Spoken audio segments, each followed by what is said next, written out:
Hello बच्चों, कैसे हो। तो हम पढ़ रहे हैं यूपी बोर्ड क्लास 10th की मैथ से राजीव पब्लिकेशन की बुक से अध्याय 5 समांतर श्रेणी। और इसके पहले हम लोगों ने प्रश्नावली 5.1 और 5.2 कम्प्लीटली हल कर ली है। 5.2 में हम लोगों ने 25 क्वेश्चन कर लिए हैं, क्योंकि इसमें 40 क्वेश्चन है। तो हम लोग आज 26वां प्रश्न करने वाले हैं। तो चलो भाई, शुरू करने से पहले अगर अभी तक आपने वीडियो को लाइक नहीं किया तो लाइक कर देना, कमेंट में बता देना कि भाई अभी आपके स्कूल में कौन सा चैप्टर चल रहा है। चलो फिलहाल अभी हम लोग पहुंचते हैं प्रश्न संख्या 26 पे। देखो क्या दिया गया कि एक एपी दी गई है 3, 15, 27, 39 का कौन सा पद उसके 54वें पद से 132 अधिक होगा, है ना। अब इस क्वेश्चन को पढ़ने के बाद ऐसा लगता है अरे मुरी मैया ये क्या पूछ लिया जो मुझे समझ में नहीं आ रहा। देखो कितनी आसानी से चीज़ें आप समझ पाओगे। सबसे पहले तो ये देख लो कि इसमें एपी क्या दिया गया है। अगर हम इसके एपी की बात करें तो एपी दिया गया है हमको 3, 15, 27, 39, ठीक है, ये हमको दिया गया, लेकिन अंतिम पद नहीं दिया है।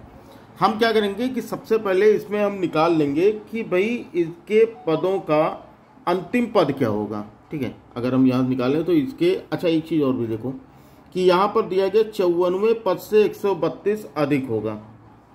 अब देखो यहाँ पर क्या दिया गया, हमारा a बराबर दिया गया है 3, कितना a बराबर 3। अगर d निकालना हो तो d बराबर कितना हो जाएगा 15 - 3 यानी कि 12, ठीक। और n बराबर 54, 54वें पद से कितना, 54वें पद से 132 अधिक। तो मतलब पहले तो 54वां पद निकाल लो ना। तो यानी हमें क्या निकालना है, A54 निकालना है, A 54वां पद निकालना है। मैंने आपको पहले भी बताया था कि भाई सूत्र आपको वही यूज करना है, AN = A + n - 1 × D का, ठीक है, ये हमें यूज करना है। अब यहाँ से हमारा 54वां पद आ जाएगा, कितना हो जाएगा भाई, A हो गया हमारा 3, N हो गया हमारा 54 - 1 और D हो गया हमारा 12। अब यहाँ से हल करो, ये हो जाएगा 3, 54 में से 1 गया 53 × 12। अब 53 को 12 से गुणा करोगे तो हो जाएगा हमारा 636, और अगर इन दोनों को जोड़ते हैं तो हो जाता है 639। यानी ये हमारा क्या आ गया, 54वां पद आ गया, ठीक है। क्वेश्चन देखो फिर से एक बार, क्वेश्चन पे आओ। कह रहा कौन सा पद जो 54वें पद से 132 अधिक होगा, मतलब कि जो हमारा an होगा अब वो 54वें पद से, जो भी हमारा 54वां पद है उससे कितना 132 अधिक। ये समझ में आया कि नहीं। यानी जो हमको अंतिम पद मिलेगा वो कितना मिलेगा, 54 से 54वें पद से 132 अधिक मिलेगा। यहाँ पर हम जोड़ लेते हैं, 639 आया 54वां पद प्लस 132, जोड़ लो भैया, ये हो जाएगा 9, 2, 11 के 1 हासिल आए, 3, 3, 6, 1, 7, 6, 1, 7, यानी कि हमारा 771 आ गया। अब भैया सब काम आसान हो गया। क्या निकालना है हमको, n निकालना है। कौन सा पद हमारा 771 होगा, n निकालना है। तो an हो गया हमारा, बाकी सारी चीज़ें यही रखनी है। तो हमारा फिर से हम an = A + n - 1 × D का यूज कर लेंगे फिर से, ठीक है। an हमारा कितना है 771, a कितना है, a है हमारा 3, n हमें निकालना है, और d हमारा दिया गया 12। बताओ भाई, अगर ना समझ में आओ तो अभी बता दो। क्लियर है। तो ये हो जाएगा हमारा 771, 3 को इधर लेके आओगे तो -3 हो जाएगा। ये हो गया n - 1 × 2। 771 में से 3 घटाओ तो कितना हो जाएगा, 658, सॉरी 758, 706 यानी कि 68 बराबर ये हो जाएगा n - 1 × 2। काम खत्म। अब यहाँ पर 2 इधर इसका मल्टीप्लाई है, गुणा है, इधर आएगा तो भाग हो जाएगा। तो यानी n - 1 जो होगा वो होगा 768/2, 2 से भाग कर लो, 2 तिहाई 6, 2 अट्ठे 16, 2 चौक 8। यहाँ लिखते हैं, जगह कम पड़ रही है, पेपर बचाओ। तो n - 1 n - 1 बराबर 384, -1 उधर जाएगा तो प्लस हो जाएगा, तो हो जाएगा हमारा 384। बताओ भाई सही आ रहा है कि नहीं। सही तो आ रहा, 12 है, सॉरी, यहाँ बताते क्यों नहीं, ये 12 है बाबू, लेकिन इतना ज़्यादा क्यों आ रहा है। यहाँ पर देखो ये 12 है, मैंने तो लिख दिया था। चलो फिर से काटते हैं, 12 पंचे 60, 12 छंग 72, 12 छंग 72, 12 चौको 12 चौको 68, ये हो गया हमारा। तो इसका मतलब ये हो जाएगा हमारा n-1 बराबर 64।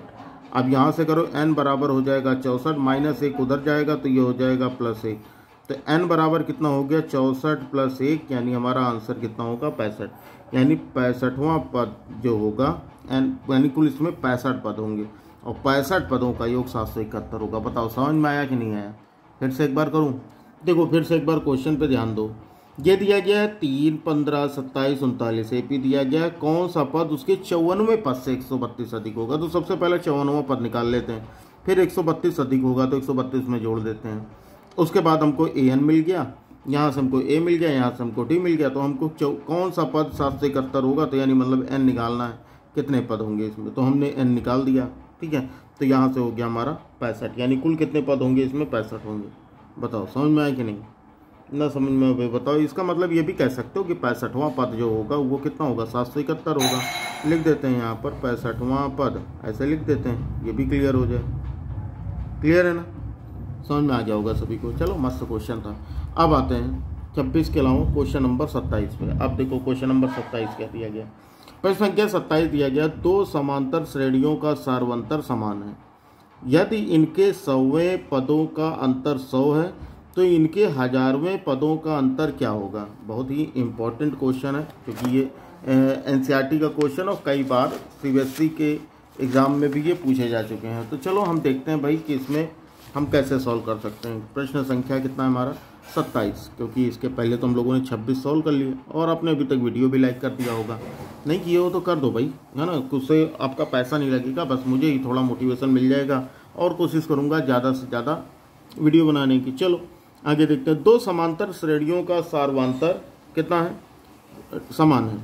यदि इनके 100वें पदों का अंतर 100 है तो इनके 1000वें पदों का अंतर क्या होगा? ठीक है, मान लेते हैं कि जो हमारा एपी है, ठीक है, मतलब 2 एपी इसमें बनेंगे। मान लेते हैं जो एपी है उसका जो पहला पद है, पहला पद वो ए है, ठीक है, पहला पद ए है, और इसका जो सार्वंतर है, सार्वंतर वो डी है। ये क्या है? पहले एपी के लिए। वहीं पर अगर हम दूसरा एपी देखें, ठीक है, यानी ये पहला पद हो गया और से निकाल लेते हैं दूसरा पद। दूसरा पद क्या हो जाएगा? A2 हो जाएगा। और क्या यहाँ पर ये पहले के लिए, तो यहाँ से अगर आप निकालोगे तो पहले पद के लिए हमारा क्या हो जाएगा? यहाँ से हो जाएगा A, ठीक है, और ये प्लस 100, कुल कितना है? पहला पद n बराबर यहाँ पर 100 दिया है कि नहीं? तो यह हो जाएगा हमारा 100 - 1 इंटू डी, और कितना है? माइनस, फिर कितना है? फिर ये हो जाएगा हमारा A, कितना?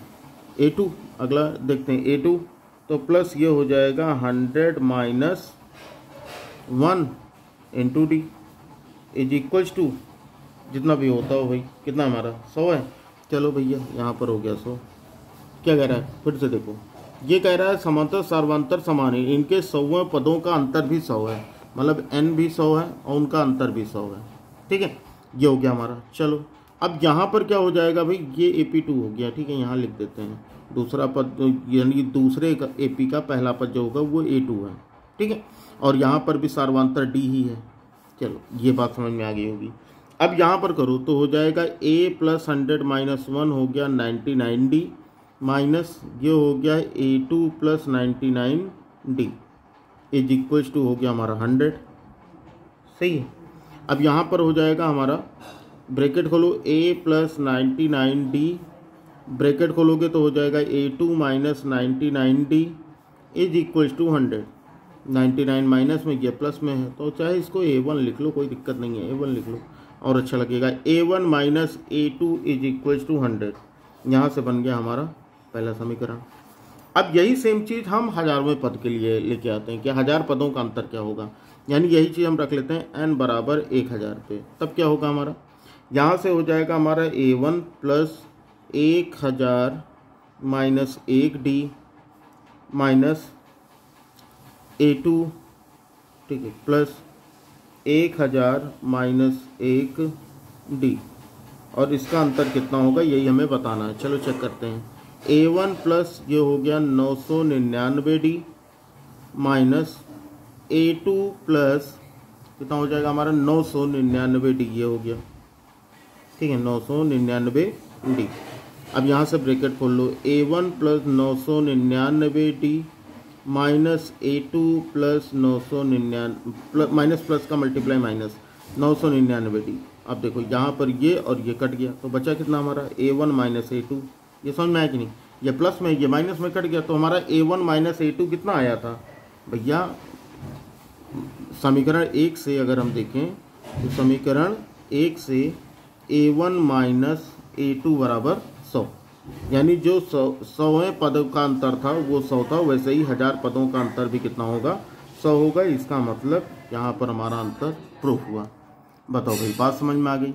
ये हो गया हमारा प्रश्न संख्या 27। आगे बढ़ते हैं भैया प्रश्न संख्या 28 पे। आगे देखो प्रश्न संख्या 28 क्या दिया गया।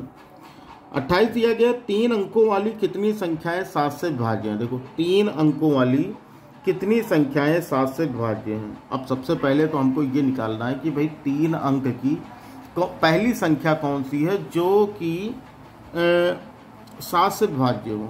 तो यार एक चीज़ देखो, अगर हम 100 को 7 से भाग करें, पहले ये समझ लो कि कैसे निकालते हैं। 100 को 7 से भाग करके देखो तो कितनी बार हो गया हमारा, 7 के 7, यहाँ बचा 3, ये 0, ये हो गया 7 चौक 28।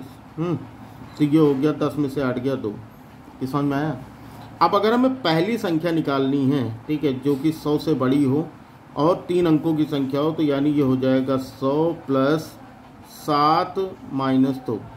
देखो इसमें से इसको घटा दो तो हो जाएगा 100 प्लस 7 में से 2 गया 5, यानी पहली संख्या कितनी होगी 105।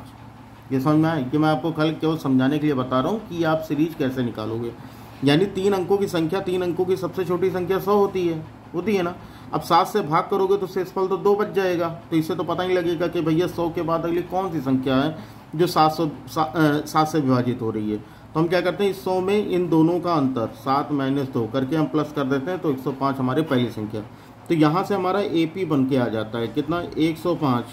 फिर अगला आ जाएगा, इसमें 7 प्लस करोगे तो कितना हो जाएगा 112। ये बात आ रही समझ में। ऐसे हुए करते हुए चले जाओ।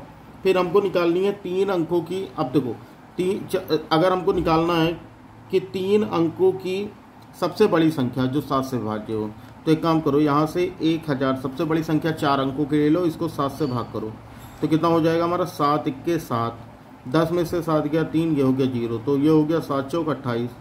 फिर ये हो गया कितना 2, ये हो गया 0। तो बात आ रही समझ में। तो यहाँ से हो जाएगा 7 दूनी 14, तो शेषफल कितना बचा 6, यानी 1000 में से 6 माइनस कर लो तो हो जाएगा 994, यानी अंतिम पद होगा वो कितना होगा 994 होगा। यानी अगर जोड़नी है तो ये वाला काम करोगे, ठीक है, सबसे छोटी संख्या का निकालनी है 3 अंकों की, और सबसे बड़ी संख्या निकालनी है तो ये करोगे। समझ में आ गया। अब यहाँ से हमको AP मिल गया, अब तो सब काम आसानी हो गया। पूछ रहा है कि 3 अंकों वाली कितनी संख्या है, मतलब n निकालना है। चलो निकाल लेते हैं भैया। तो A = हो गया 105, D हमारा 7 आई है, AN हो गया हमारा 994, और हमें n निकालना है। और फार्मूला तो आपको याद ही हो गया होगा, क्या है हमारा, AN = A plus n-1 into D। AN हमारा है 994, A है 105 प्लस n हमें निकालना है तो 1 - 1 लिख दोगे, और D हो गया हमारा 7। अब यहाँ से 105 को इधर ट्रांसपोज करोगे तो 994 - 105 हो गया, = n-1 और इंटू 7 हो गया। 994 में से 105 माइनस करोगे तो कितना हो जाएगा 889, = n-1 इंटू 7। ठीक है, अब चलो यहाँ पेज बजाते हैं। 7 का इधर गुणा है, इधर आएगा तो भाग हो जाएगा, तो 889/7 बराबर n-1 हो जाएगा। भाग करके देखो, 7 के 7, 7 दूनी 14, 7 सत्ते 49, यानी 127 बराबर n-1।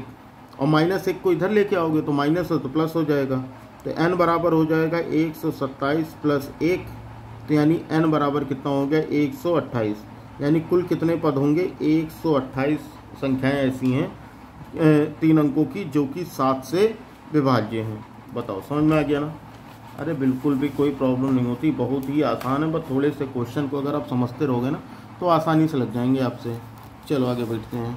कहाँ पर भैया? क्वेश्चन नंबर 29 पे। देखो भैया प्रश्न संख्या 29 हमारा क्या दिया गया। अब देखो प्रश्न संख्या 29 देखना। 29 में दिया गया है 10 और 250 के बीच में 4 के कितने गुणज हैं। 10 और 250 के बीच में 4 के कितने गुणज हैं। फिर वही काम निकालना है। 10 के अगर हम AP निकालें तो 10 के बाद कौन सी संख्या है जो कि 4 से विभाजित है? भाई 12 है। ठीक है, तो इसका मतलब 4 से तो 12 के बाद फिर 16 है। ऐसे हुए करते हुए चले आओगे। 250 के पहले अगर देखोगे तो 248 एक ऐसी संख्या है जो कि 4 से विभाजित है। ये समझ में आ गया, काम खत्म हो गया। अब हमें निकालना है कि कितनी संख्या है, मतलब n निकालना है। तो a बराबर 12 हो गया, d बराबर 4 हो गया, an बराबर 248 हो गया। तो हमें निकालना है क्या बाबू? n निकालना है। निकल आएगा ना? तो यहाँ से फार्मूला लगाओ, an is equals to a plus n minus 1 into D. अब हमें यही निकालना है। क्या करना है वो? an हो गया हमारा 248 बराबर a हो गया 12, n हमें निकालना है, और d हो गया हमारा 4, यानी सबका मान हमने रख दिया। अब यहाँ 12 को इधर स्थानांतरित करोगे तो 248 है, 12 इधर आएगा तो माइनस 12 हो जाएगा, बराबर n माइनस 1 गुणे में 4। 8 में से 2 गया हो गया 6, 4 में से 1 गया 3, ये हो गया 2, यानी 236 बराबर n माइनस 1 गुणे में